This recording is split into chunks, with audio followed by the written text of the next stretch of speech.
check. Can you hear me? Yes. And do you see my screen? Yes, I guess so. Awesome. Just checking. So when I joined the tech industry, I was so excited. The way I saw it, I thought that it doesn't matter who you are, what is your background. The most important thing is that if you have the right idea and the right skills, you can make something very successful. You can make it. And that was 13 years ago. After 13 years, I'm still really optimistic and positive about the tech industry. But my view is a bit more nuanced than it was when I started. So buckle up for a journey into the ideal of meritocracy and how does that influence our industry, the tech industry. My name is Sara. I've been working in the tech industry for the past 13 years. I am specialized in cloud and DevOps, and I've been volunteering for tech communities since 2016.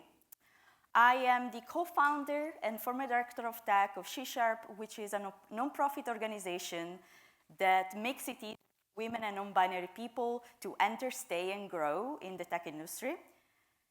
I used to be co-organizer of Serverless Days Amsterdam in the Netherlands, and as such, we organize a lot of events with the goal of foster the adoption of serverless technologies. Lastly, I've been also a volunteer of Hack Your Future, which is an organization that aims to upskill people with a refugees background, again, also in the Netherlands. So I am not from here. I'm Italian. I've been living in the Netherlands for the past 13 years. So very excited to be here. Let's start with a very important question, which is, what does meritocracy actually mean? Meritocracy is this belief that if you work hard and you got the skills, you should make it. So that's what matters, right? If you got the talent, you should be able to succeed.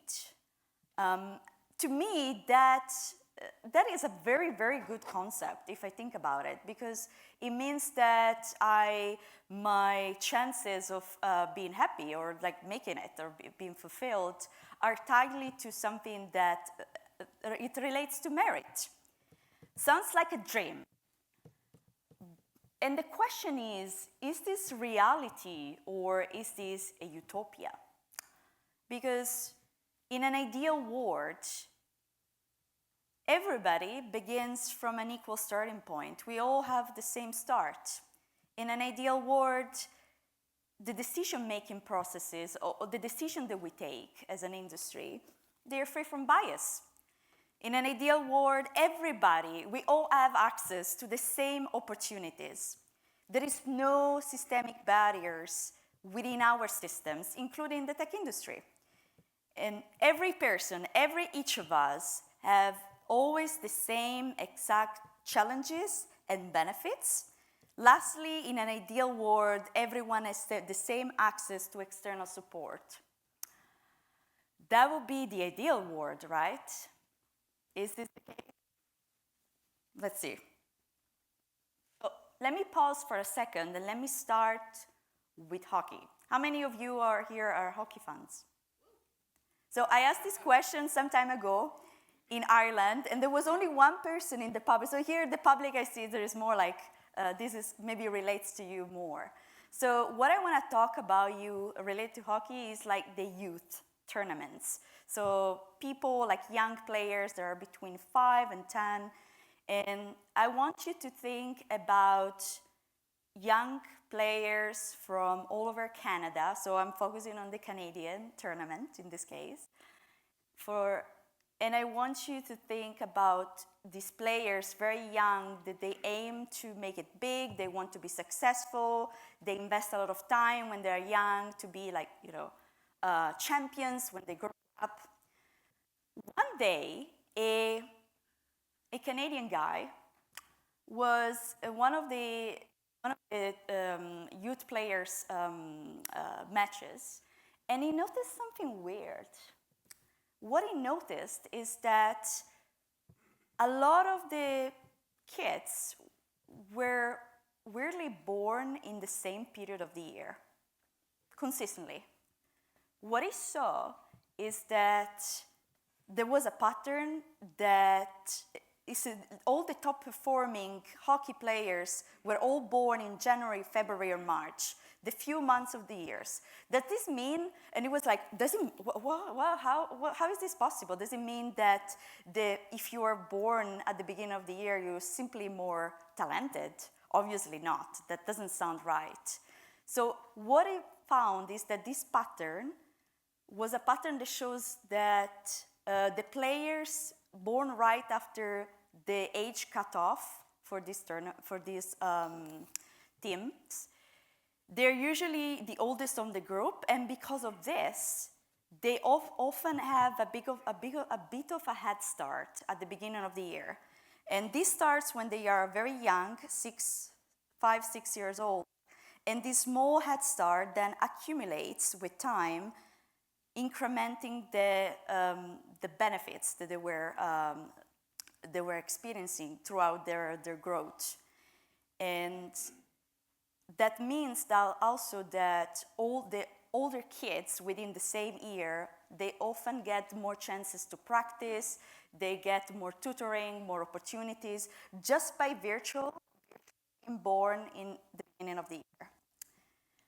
This example is interesting because the age cutoff is a process that was implemented decades ago. And the people who created this process, they didn't really mean to discriminate towards people who were born in November or December, but actually there was an impairment to those people, right? And this is just an example that shows that our decision-making, both the decision-making and the people who make this decision and the processes created by people who make this decision have bias. And what I described about the hockey tournament is it's something called the relative age effect bias. It also means that no matter how experienced or skilled we are, we all have unconscious biases. And let's dive deep into this. At this point, you may say, Sara, cannot we just focus on the code? Do we really need to talk about this? Does this matter? This is a good question that you ask with attention. The problem is I really wish we could, because the way we take decisions and the biases that influence those decisions impact the way we hire, our promotion processes, the way we invest in talent, the way we assign projects and offer leadership and opportunities, the way we evaluate performances every year, the way we allocate resources and funding to startups, how we award talent, and how do we give compensations and bonuses and rewards. Unconscious biases influence the way we perceive people or a situation, the way we interpret things or circumstances, the way we pay more attention to certain people or to certain situation as well, the way we remember better or worse certain things, and also the way our memory is impacted, our decision making, as I mentioned, and also the way we interact with others, our peers. I don't know if you ever heard anybody saying in your career, oh, the candidate went to this amazing, prestigious school, so I think they are capable of handling the responsibility here. Another current one is, oh, the candidate really is a great fit. We both attended this university, and they also have a passion for mountain biking. So we're going to get along great. Oh, I'm not sure if the candidate will be able to keep up because they are a bit, their age is not really helping them, Or, oh yeah, oh, can we consider that very good friend of mine for this role? I know them so well, and I'm sure, I trust them, they can do a great job. Oh, it's great to work with somebody that has a similar background as mine. I just think it makes the things so much easier. I don't want to deal with everything else, you know? Let's just focus on the work. Oh, that person got really lucky landing that big account. Anyone could have done it with a lead that they got. And lastly, everyone else agreed that this was the right approach. So because everybody else agreed, but you didn't, I think it makes sense that we just should go with it, right? So these are some of the examples of biases that you may have experienced. Raise your hand if you have ever heard a sentence that was listed here. Yeah. So all of these, like, there's so many biases that we don't even know, and that's why we call them unconscious biases, because it's not that we actively want to harm other people or privilege other people, but we are influenced without even knowing. And the last one that I want to say is we have always done it this way, and it's always worked fine. So this is the status quo bias. A question that you may ask, okay, but what are the things that can help people or like can represent barriers in their journey, career journey? When we're looking, so let's focus out a bit, and we are talking about social mobility. What I mean by social mobility is the ability to improve your socioeconomic background and your financial situation throughout your life. And there are things that can help, like we call it ladders, and things that can represent the barriers, ceilings in your journey, and items of your, like the way your identity, dimensions like race, ethnicity, skin color, gender, sexual orientation, ability, age, religion, body size, but also things that are more external, like current employment, the social economic background, when and where we grew up, our upbringing, our education, and more. All of these have an influence, negative or positive, into our social mobility in general. When we talk about this list, and by the way, this is not an exclusive list. When we talk about this list, there are another aspect that we should take into account is that we are not monoliths. Our identity is layered. So we might belong to one or more of these dimensions with different barriers or ceilings and so on. And when we discuss about barriers, ladders and ceilings, we should take into account an intersectional approach. So the concept of intersectionality, as you may know, was introduced by Kimberly Crenshaw, who is an American scholar, and she talked about how different aspects of our identity combined can shape our experiences. Okay, but can we be more specific? For example, and I think it's important to take into account that, yes, I'm talking about the tech industry, but we need to take a nuanced approach when we discuss how different aspects of our identities impact the way we succeed in our industry. In female-dominated industries, for instance, like nursing and education, gender plays a different role than in the tech industry, and that's why we cannot take one simple solution and apply to all industry. We need to have a nuanced conversation about how do we solve this. For instance, men in female-dominated industry may face biases, right? And they may feel judged for their career choices, they can feel less nurturing or feel isolated.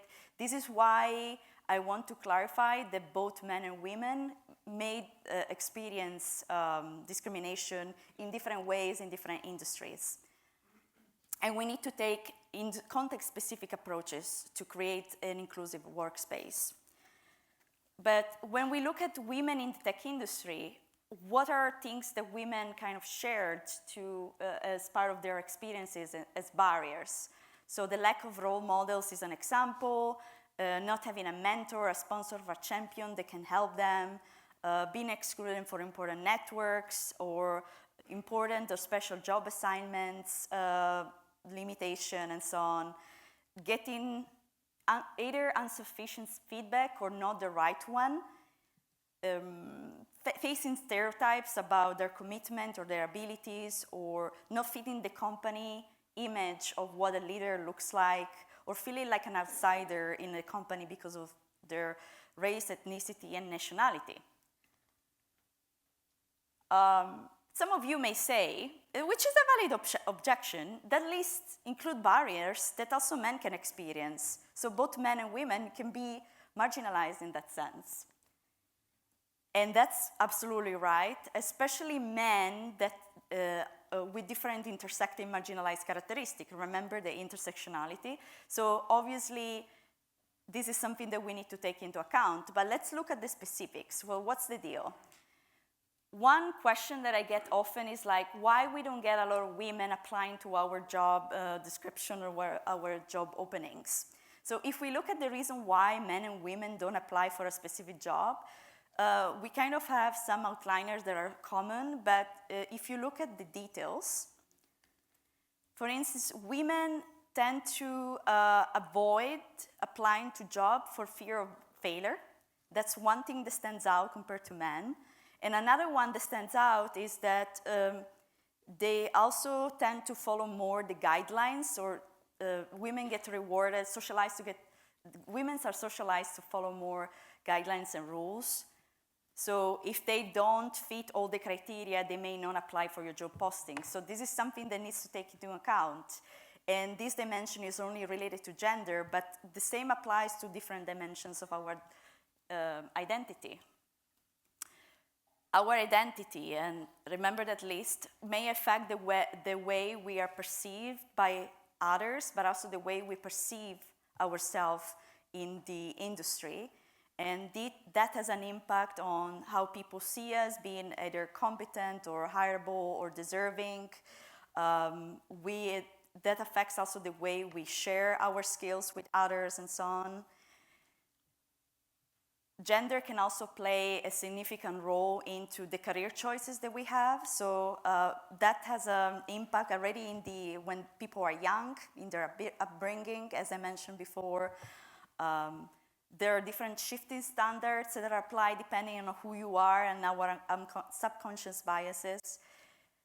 The way we are visible to others also has an impact. The way we are, our parenthood identity, so whether we are parents or not, or caregiver, that's also a good point.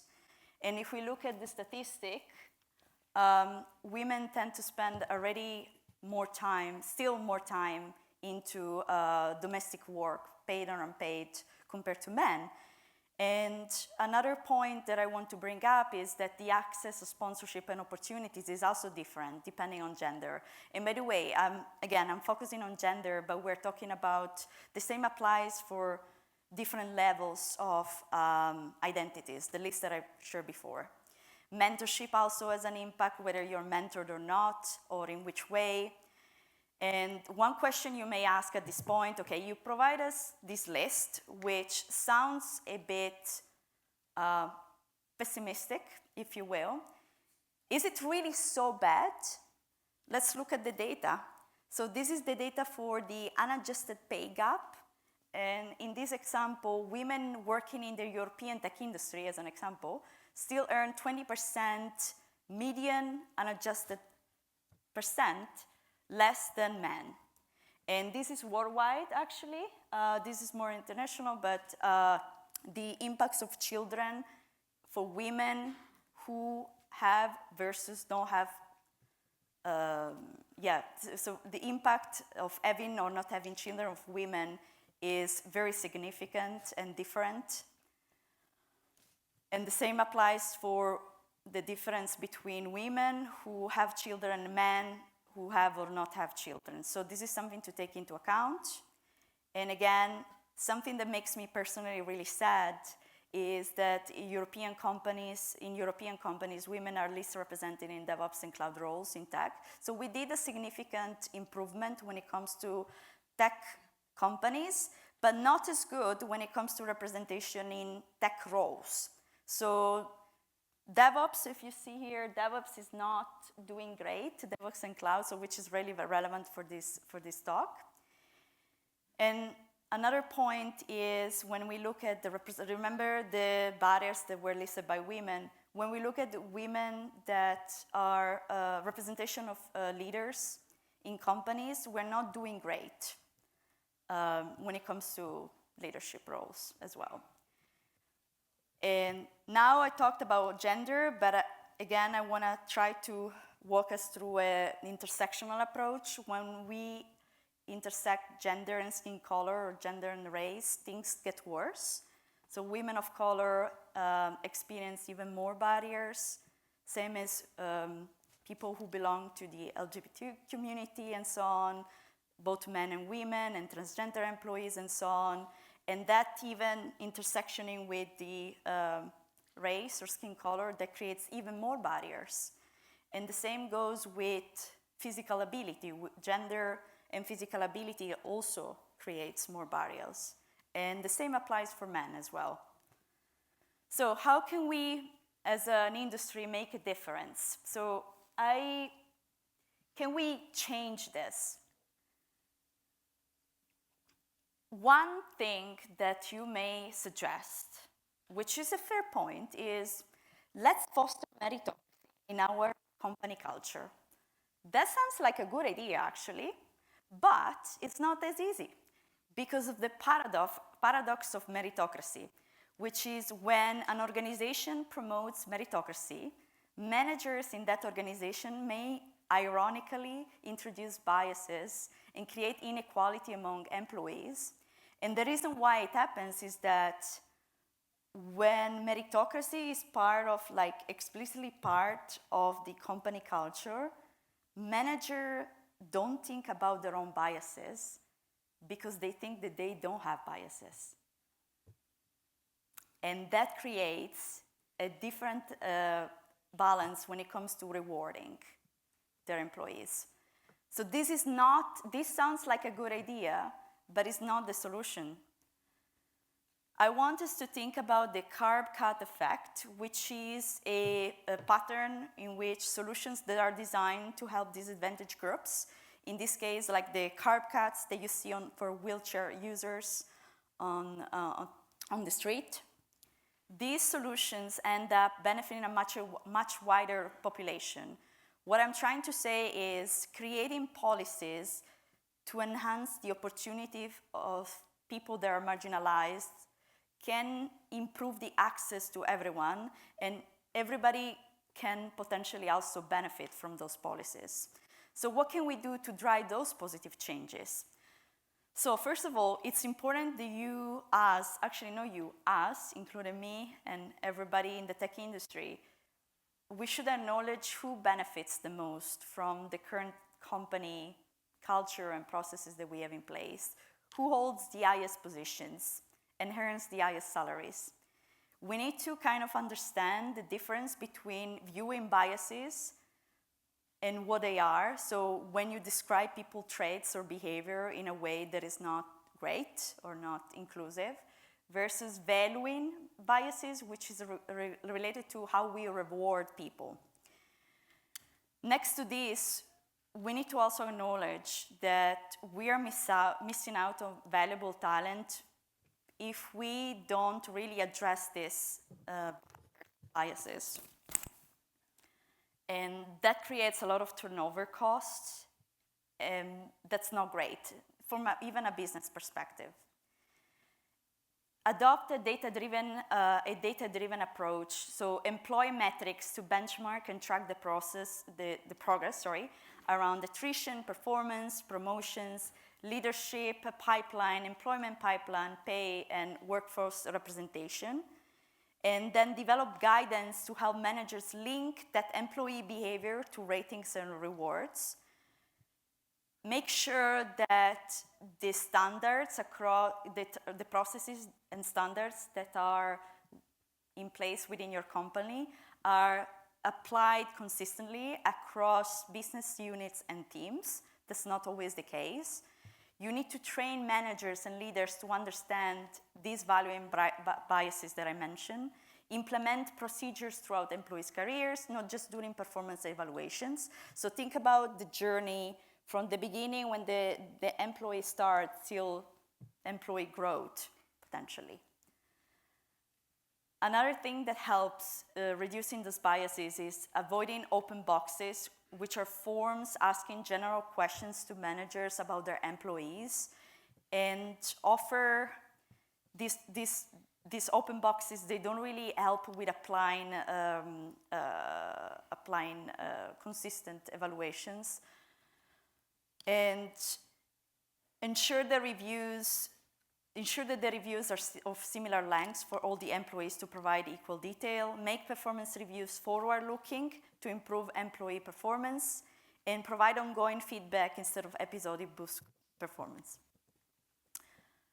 Again, when it comes to providing a consistent experience and performance evaluation, use better prompts. So for example, be specific when it comes to manager input. Identify 3 specific measurable outcomes for each of your employee. Before the evaluation, share these criteria and behaviors before with managers. Apply the same criteria for all employees at the same level. Link feedback, both positive and developmental, to business and goal outcomes, and equalize references to technical accomplishment and capabilities across employees. So, everything that I said, the data points, statistics, sources, and also advices, they are all stored in this. You can all find them in this QR code. This is the result of 2.5 years of nerding out in research when it comes to what is the state of our tech industry and what can we do about it. I want to conclude by saying we all play a role in this industry as an individual contributor, as a manager, as a leader, as a colleague. Every role, every decision that we take shapes the collective path of our industry. Each of you can bring something unique to this and make an impact, and together we can shape the future of our industry. And I hope that after this talk you will feel inspired to drive positive changes around you. Thank you.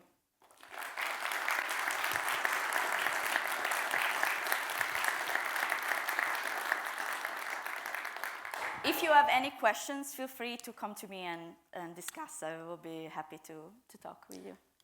Yeah, we have time for 1 or 2 questions. If anyone wants to, if anyone wants to, I see one about halfway back.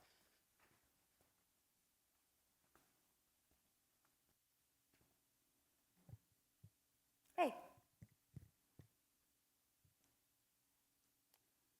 Hi, Sara. My name is Vineet. Nice to meet you. Nice meeting you. I'm a manager at Cummins, so we have recently been seeing all these biases as well. So what's your thought on one of the recent biases we've seen is people using AI versus people not using AI, irrespective of being he or her or any of the LGBT community or any of that. We've been seeing that as well, right? And we're trying to get that reduced because we all have biases. I'm not saying we don't have biases, but we are trying to reduce that. But what is your thought on this new bias? So if I can, so thank you for your question. If I understand your question correctly, you're saying there are some biases that come with the usage of AI. As you mean AI having biases embedded in the training data and so on? That's what you mean, or the output, or what are you referring to exactly? So as you know, with the IT community now, we are being working from home. We don't know if the person is using AI or not. Yeah. Based on some of the people who use AI versus some of them don't use AI, they try to finish the job faster. Oh, I see. So is that something which we are adding on to the topic of this? Okay, so as I mentioned at the beginning, that's a good question. So there are 2 different layers of biases in here. The one layer would be the processes. Our company processes allow people to use AI and then may impact negatively or positively some people. Then there is a different layer, which is people, AI is built by humans, so the output of a model may contain biases because the people who build it or train it and so on, they were also humans with biases. We don't have a solution yet. I think this is still unexplored field that we have to figure it out. The only thing that I would say is that this is not an old problem, because I think biases in AI has been ongoing for quite some time. I would say at least a decade, if not decades. We don't have a solution.